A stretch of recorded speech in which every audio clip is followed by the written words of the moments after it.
Hello everyone, once again आपका स्वागत है यूबॉर्न एकेडमी में। जैसा कि हम पहले बता चुके हैं कि हम इस चैनल में कक्षा 6 से कक्षा 10 तक की साइंस को पूरी तरह डिकोड करेंगे। आज से हम क्लास 9th का third chapter atoms and molecules परमाणु एवं अणु को शुरू करने जा रहे हैं। जिसने अभी तक हमारे चैनल को सब्सक्राइब नहीं किया वो सब्सक्राइब कर लें ताकि आपको पूरे वीडियो मिलते रहें। चलिए शुरू करते हैं। Atoms and molecules part 1। Ancient Indian and Greek philosophers have always wondered about the unknown and unseen form of matter. Ancient Indian and Greek philosophers, प्राचीन भारत एवं ग्रीक के दार्शनिक, have always wondered about the unknown and unseen form of matter. ठीक है, क्या कहा हमने? प्राचीन भारत एवं प्राचीन ग्रीक के जो दार्शनिक थे वो द्रव्य के अज्ञात एवं अदृश्य रूपों से सदैव चकित होते रहते थे। The idea of divisibility of matter was considered long back in India around 500 BC. पदार्थ की विभाज्यता, क्या कहा हमने? The idea of diversity of matter, पदार्थ की विभाज्यता के मत के बारे में भारत में बहुत पहले, ठीक है, कब से? लगभग अराउंड 500 BC, लगभग 500 ईसा पूर्व से विचार व्यक्त किया जा रहा था। ठीक है, The idea of diversity of matter was considered long back in India around 500 BC. तो 500 BC से पहले से ही भारत में यह विचार किया जा रहा था कि परमाणु जो द्रव्य होगा, द्रव्य क्या होगा, मैटर क्या होगा, अपने आप में विभाजित होगा। An Indian philosopher, Maharshi Kanada, postulated that if we go on dividing matter, पदार्थ, we shall get smaller and smaller particles. ठीक है, इंडियन फिलोसफर, ठीक है, प्राचीन भारत के फिलोसफर जिनका नाम क्या था? महर्षि कणाद। ठीक है, तो भारतीय दार्शनिक महर्षि कणाद ने प्रतिपादित किया था कि हम द्रव्य या पदार्थ को विभाजित करते जाएं तो हम छोटे छोटे कण प्राप्त होते जाएंगे। ठीक है, we shall get smaller and smaller particles, हमें क्या होंगे? छोटे से छोटे पदार्थ मिलते जाएंगे, छोटे छोटे कण हमें मिलते जाएंगे। Ultimately a time will come when we shall come across the smallest particle beyond which further division will not be possible. ठीक है, तो हमने क्या कहा? महर्षि कणाद ने यह कहा था कि जब हम किसी पदार्थ को, ठीक है, छोटे से छोटे रूप में उसको तोड़ते जाएं तो हम छोटे से छोटे कण प्राप्त होते जाएंगे और अंत में, अल्टीमेटली अंत में, a time will come when we shall come across the smallest particles beyond which further division will not possible. ठीक है, अंत में एक सीमा आएगी जब हम कण को पुनः विभाजित नहीं कर सकते, अर्थात वह सूक्ष्म कण अविभाज्य होगा।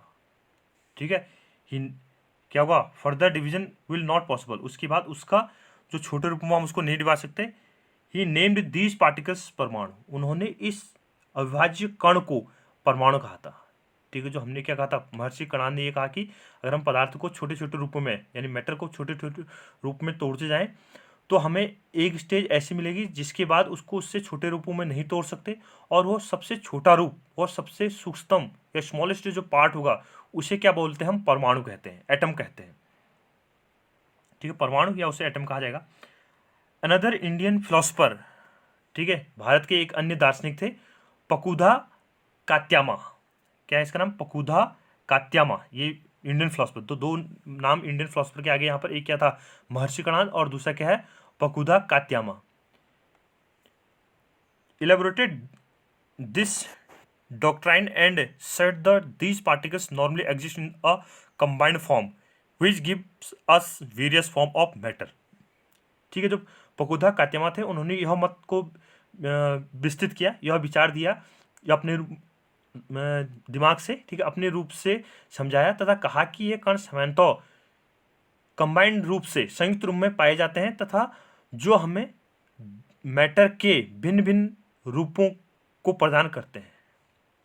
ठीक है, another Indian philosopher Pakudha Katyayana elaborated his doctrine and said that these particles normally exist in a combined form which gives us a various form of matter. ठीक है, तो यह क्या होगा? हमारे जो कण होंगे सामान्यतः कंबाइंड फॉर्म में पाए जाते हैं जो हमें, ठीक है, द्रव्यों के भिन्न भिन्न रूपों से या भिन्न भिन्न रूपों को प्रदान करते हैं। ठीक है, तो यहाँ पर एक दो साइंटिस्ट का नाम आया, दो इंडियन फिलोसफर का नाम आया, एक महर्षि कणाद और दूसरा क्या है यहाँ पर? Pakudha Katyayana. Around the same era ancient Greek philosopher, ठीक है, लगभग इसी समय एक ग्रीक दार्शनिक डेमोक्रिटस एंड ल्यूपिसस, ठीक है, दो फिलोसफर, ग्रीक फिलोसफर और आए हैं। एक का नाम क्या है डेमोक्रिटस और दूसरे का नाम क्या है Leucippus. Leucippus suggested that if we go on dividing a matter, a stage will come when particles obtained cannot be further divided। ठीक है, तो दो जो ग्रीक दार्शनिक थे, एक क्या कहा हमने डेमोक्रिटस और एक क्या कहा हमने लिपुसियस, ने भी यह अपना मत दिया, यह सुझाव दिया कि हम पदार्थ को या द्रव्य को विभाजित करते जाएं तो एक स्थिति ऐसी आएगी जब उस पदार्थ को कण को पुनः छोटे रूपों में नहीं विभाजित किया जा सकेगा, ठीक है, उससे छोटे रूपों में उसको फर्दर डिवाइड नहीं किया जाता। Democritus called these individual particles atoms meaning individuals, ठीक है। उन्होंने किन्होंने डेमोक्रिटस ने इन अविभाज्य कणों को परमाणु अर्थात अविभाज्य इंडिविजुअल्स, ठीक है, जिसको हम उससे छोटे रूपों में नहीं बांट सकते, तो ये नाम दिया गया था उसको, ठीक है। Democritus called these individual particles atoms, ठीक है, इन्हें क्या नाम दिया एटम्स नाम दिया या परमाणु, एटम्स को हिंदी में परमाणु बोलते हैं तो इनको भी परमाणु नाम दिया। देखो यहाँ पर इन साइंटिस्ट ने क्या बोला परमाणु, हिंदी में परमाणु बोला, यहाँ पर जो डेमोक्रिटस है उन्होंने इसको इंग्लिश में एटम्स कहा हुआ है। All this was based on physiological consideration and not much experimental work to validate these ideas about could be done till the 18th century, ठीक है। ये सभी सुझाव दार्शनिक विचारों पर आधारित थे। इन विचारों की वैधता सिद्ध करने के लिए 18वीं सदी तक कोई भी एक्सपेरिमेंटल डेटा नहीं था, प्रयोगात्मक कार्य नहीं हुए थे, ठीक है। अपने अपने लेवल पर सबने कह दिया कि ऐसा होगा करके, लेकिन इसका कोई एक्सपेरिमेंटल प्रूफ नहीं है हमारे पास।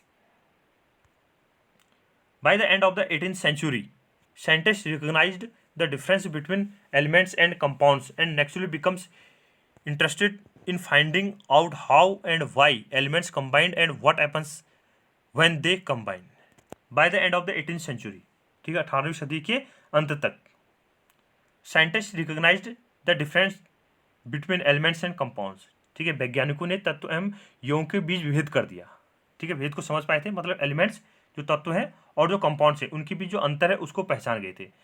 And naturally became interested in finding out how and why elements combined and what happens when they combine, ठीक है। हमने क्या कहा 18वीं सदी के अंत तक वैज्ञानिक समझ चुके थे कि जो तत्व है और यौगिक में क्या अंतर किया जाता है, कौन कौन से अंतर इसमें पॉसिबल है, तथा स्वाभाविक रूप से यह पता करने के इच्छुक हुए कि तत्व कैसे आपस में संयोग करते हैं और संयोग करने के बाद क्या होता है, यानी उनका क्या पॉसिबल बनता है। एंटोनियो एल लवाइशियर, ठीक है, एंटोनियो एल लवाइशियर बोल सकते हो, laid the foundation of chemical sciences by establishing two important laws of chemical combinations, ठीक है। यहाँ पर वैज्ञानिक का नाम दिया, क्या है इसका नाम एंटोनियो, ठीक है, एल लवाइशियर या लवाइशियर जो भी बोलते हैं, ने एक रासायनिक संयोजन के दो नियमों को प्रतिपादित किया था, ठीक है, give the two important laws of chemical combination, ठीक है, उन्होंने, ठीक है, रासायनिक के यानी केमिस्ट्री के दो संयोजन नियमों को प्रतिपादित किया था। तो उसको देखते हैं हम। फर्स्ट है लॉ ऑफ केमिकल कॉम्बिनेशन, पहला क्या है रासायनिक संयोजन के नियम, laws of chemical combination. The following two laws of chemical combination were established after much experimentation by Lavoisier and Joseph L Proust, ठीक है। तो यहाँ पर जो लवाइशियर है या लवाइशियर और जोसेफ एल प्राउस्ट, ठीक है, इन दोनों साइंटिस्ट ने मिलकर बहुत से अधिक प्रायोगिक कार्य किए और उनके पश्चात कुछ नियम दिए या दो नियम प्रतिपादित किए, ठीक, गिव द टू लॉज, ठीक है, या दो नियमों को प्रतिपादित किया था। तो फर्स्ट लॉ देख रहे हैं, law of conservation of mass, ठीक है, द्रव्यमान संरक्षण का नियम, ठीक है, इसको आप पहले भी जानते होंगे, ठीक है, द्रव्यमान न तो उत्पन्न किया जाता, न ही नष्ट किया जाता, बस एक रूप से दूसरे रूप में पदार्थों को ढा सकते, तो वही कंजर्वेशन द्रव्यमान संरक्षण का नियम है। Is there a change in mass when a chemical change takes place. ठीक है, जब कोई रासायनिक अभिक्रिया होती है, ठीक है, रासायनिक अभिक्रिया संपन्न होती है, तो क्या द्रव्यमान में कोई अंतर आता है नहीं आता है, ठीक है, उसमें कोई भी उस रिएक्शन में कोई चेंजेज आएगा या नहीं आएगा, उसके मास में कोई परिवर्तन आएगा या नहीं आएगा, आपसे पूछ रहा है। Activity 3.1, take one of the following sets X and Y of a chemicals. ठीक है, आपको किसी भी एक सेट को लेना है, एक्स वाई जो भी आपके पास लेबोरेटरी में जो अवेलेबल हो जाए उसको ले सकता हूँ। ठीक है, पहला क्या ले सकते हैं आप, copper sulphate, barium chloride, lead nitrate. ठीक है, या फिर आप क्या ले सकते हैं, सोडियम कार्बोनेट, सोडियम सल्फेट और सोडियम क्लोराइड। तीनों में से कोई भी सैंपल को आप ले सकते हैं। Prepare separately a 5% solution of any one pair of substances listed under X and Y in water. आप क्या कर सकते हैं, दोनों में से या तो ये या तो ये, किसी एक को आप 5% सॉल्यूशन, ठीक है, बना सकते हैं। Prepare separately 5% solution of any one pair of substances, जो भी सब्सटेंस दिए गए हैं उसका 5% सॉल्यूशन, 5% सॉल्यूशन आप तैयार कर सकते हैं। Take a little amount of solution of Y in a conical flask and some solution of X in a ignition tube. उसके बाद क्या कर सकते हैं आप, जो लिटिल अमाउंट सॉल्यूशन वाई, जो वाई सॉल्यूशन है उसका कुछ मात्रा आप कोनिकल फ्लास्क में ले सकते हैं। शंक्वाकार एक क्या होता है, नली होती है, शंक्वाकार एक बर्तन होगा लेबोरेटरी में, ठीक, कांच की, तो उसमें आप इसको रख सकते हैं। और जो एक्स है उसको आप इग्निशन ट्यूब में रख सकते हैं। Hang the ignition tube in a flask carefully. ठीक है, उसके बाद जो इग्निशन ट्यूब है, ठीक है, उस इग्निशन ट्यूब को आपको एक परख नली के ऊपर, ठीक है, फ्लास्क के ऊपर लटका देना है। Hang the ignition tube in a flask carefully, see that the solution do not get mixed, put a cork on the flask. ठीक है, आपको इग्निशन ट्यूब को, जो आपने इग्निशन ट्यूब ली है, छोटी परख नली ली है, तो उसको आपको दूसरे जो टेस्ट ट्यूब होगा या जो आपके पास क्या है कोनिकल फ्लास्क है उसके ऊपर रख सकते हैं। और ध्यान रहे कि दोनों एक दूसरे में मिक्स ना हो, इस ढंग से। ठीक है, देखो ये आपके पास एक कोनिकल फ्लास्क है, ये शंक्वाकार नली है, कोनिकल फ्लास्क है, इसके ऊपर देखोगा एक टेस्ट ट्यूब को, ये वाली टेस्ट ट्यूब है, इस टेस्ट ट्यूब को एक डोरी की सहायता से बांध दिया गया है। ठीक है, आप देख पा रहे हैं ना, ये टेस्ट ट्यूब है और इसको एक डोरी से बांध दिया गया। तो ऐसे ही आपको इसको सेटअप तैयार करना है। और ये जो सॉल्यूशन है, ये कोनिकल फ्लास्क में सॉल्यूशन है और ये बाहर का सॉल्यूशन है, तो इसमें कोई भी परिवर्तन ना हो। मतलब परिवर्तन का मतलब क्या कह रहे हैं हम, ये दोनों एक दूसरे में मिक्स नहीं होने चाहिए।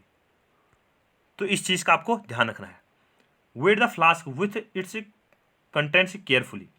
उसके बाद क्या करना है, जो परख नली है उस परख नली का वेट आपको तोल लेना है। ठीक है, उस परख नली का वेट आपको तोल लेना है केयरफुली, ध्यानपूर्वक उसका वेट आपको तोल लेना है। Now tilt the shrill the flask so that the solution X and Y get mixed. उसके बाद, ठीक है, जो शंक्वाकार नली है, ठीक है, वे कर लेना आपको अलग अलग। उसके बाद करना दोनों को मिला देना है। ठीक है, fill the flask so that the solution X and Y get mix, X और वाई आपस में क्या हो जाएंगे, मिक्स हो जाएंगे। तो ये सॉल्यूशन एक्स था, ये सॉल्यूशन वाई है, इन दोनों सॉल्यूशन को आपको क्या करना है, इसके बाद मिक्स कर देना है। तो ये है ना, इसको आप लौटा सकते हैं, तो ये सॉल्यूशन इसमें आ जाएगा, इसका सॉल्यूशन से जाएगा, तो एक दूसरे में क्या हो जाएगा, मिक्स। तो इस ढंग से आपको तैयार करना है। वे अगेन, उसके बाद आपने इसको मिला दिया, तो मिलाने के बाद इसको दोबारा फिर तोलना है। What happens in the reaction flask, जो रिएक्शन फ्लास्क था, ठीक है, जिसमें आपने इस सोर्स को मिलाया था, मिलाने के बाद इसमें क्या परिवर्तन हुआ।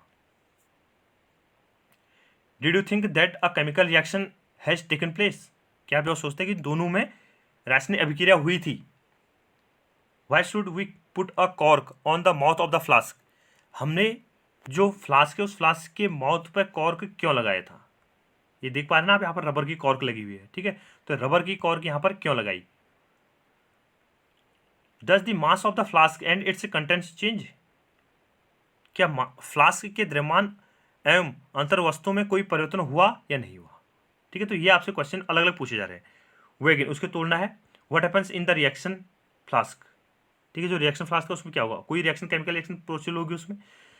Do you think that a chemical reaction has taken place, तो उसमें कोई अभिक्रिया होगी या नहीं हुई, आपसे पूछ लिया गया है।